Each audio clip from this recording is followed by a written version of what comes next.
Il est dénudé, il est hargneux, c'est Marc Finot sur Art Top.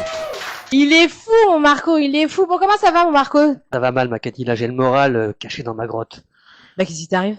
Bah, il se passe qu'hier, par un souci de productivité, je me suis mis à enquêter sur les réels qui fonctionnent sur Insta. Qu'est-ce qui intéresse les Français? Alors j'ai commencé par des vidéos de vulgarisation de science, quelques milliers de vues, c'est pas D'accord. mal, hein, quelques milliers de vues. Après les maths, bon ça intéresse personne, quelques centaines de vues, je comprends. L'histoire, plus de 10 000 vues, les Français aiment l'histoire. Et puis je suis tombé sur une influenceuse qui faisait sa promo d'un shampoing décolorant et de petites robes très mignonnes avec moins 30% avec son code c'est mignon.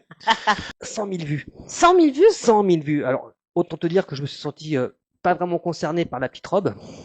Et puis, j'ai continué à chercher, et là, je tombe sur une influenceuse à 1 million d'abonnés. Wow. Là, je me suis dit, le jackpot. Là, ça va être du lourd, ça va être un truc super intéressant. Donc, j'ai cliqué, et jugez par vous-même. Voilà, elle est sur la plage, elle se trémousse 10 secondes tous les jours dans un maillot différent, il se passe rien. Des millions de vues. D'accord. Du coup, l'algorithme m'a proposé un autre qui nous montre son fessier, certes magnifique, mais c'est pareil, il y a du vide. Des millions de vues, 45 millions Rempli, je d'abonnés. dirais. Rempli plutôt que vide. 45 millions d'abonnés. Et alors les commentaires, j'ai une question. Internet, c'est pareil que les eaux internationales, il n'y a plus de règles. En tout cas, les règles de respect et de courtoisie, t'oublies. Hein. Alors, si on oublie le fait que c'est surtout des hommes qui ont l'âge d'être leur daron, voire leur grand-père, à quel moment tu t'adresses pour la première fois à quelqu'un pour lui dire je te pèterais bien le fion quand même. Oh, quelle horreur! Mais je te jure, j'ai vu ça en vrai. J'ai vu ça en vrai. Et pas qu'une fois. Oh, purée. Alors j'entends déjà les personnes qui vont venir m'expliquer qu'elles sont stupides et qu'elles l'ont bien cherché. Écoute, t'as jamais vu une femme en maillot de bain en fait? Tu vois un petit bout de peau, c'est totem d'immunité, tu peux tout te permettre.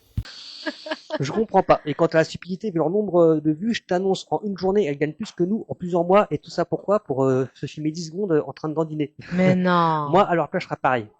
Et d'ailleurs, j'ai testé. Ah bon? Ouais, regarde. Ah, mais oui, mais je t'ai vu, mais je pensais que t'avais pété un plomb. Eh ben non, c'était strictement vénal. Bon, j'ai pas eu le même succès, même pas 200 vues. Il y a bien eu Mimi de Serbie qui s'est proposé de me faire la vidange, un garagiste sans doute. Oh, quelle Alors horreur. merci mon Mimi, mais les mains calleuses pleines de cambouis, c'est pas mon truc. Et l'autre vidéo que t'as fait? Quelle autre vidéo? Je veux voir ton petit cul. Alors non, manquerait plus que Mimi de Serbie veuille m'ouvrir le capot. En tout cas, on peut déplorer la vacuité de certains contenus, mais force est de constater que ce qui fait le plus de vues et donc le plus d'oseille, c'est les trucs débiles. Voilà. Ah bah ça, c'est pas une grande découverte. Hein. Et comme dirait Coluche à 50 ans, Mais vous n'êtes pas raisonnable non plus. Vous n'êtes pas raisonnable. Alors, quand on pense qu'il suffirait que les gens arrêtent de les acheter pour que ça se vende plus, quelle misère.